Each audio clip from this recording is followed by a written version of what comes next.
There are 4 valves within your heart. They are the mitral, tricuspid, aortic and pulmonic valves. The valves make sure blood flows in only one direction through the heart. Valvular heart disease occurs when your heart's valves do not work correctly. Valvular heart disease can be caused by valvular stenosis or valvular insufficiency. In the valvular heart disease condition valvular stenosis, the tissues forming the valve leaflets become stiffer, narrowing the valve opening and reducing the amount of blood that can flow through it. If the narrowing is mild, the overall functioning of the heart may not be reduced. However, the valve can become so narrow that heart function is reduced, and the rest of the body may not receive adequate blood flow.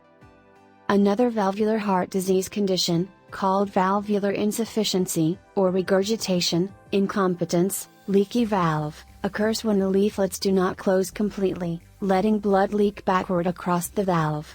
This backward flow is referred to as regurgitant flow.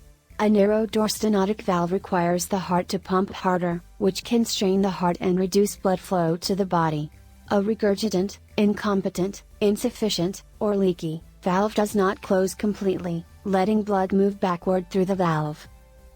Other causes of valve disease include coronary artery disease, heart attacks, cardiomyopathy, syphilis, hypertension, aortic aneurysms, connective tissue diseases, and less commonly, tumors, some types of drugs and radiation.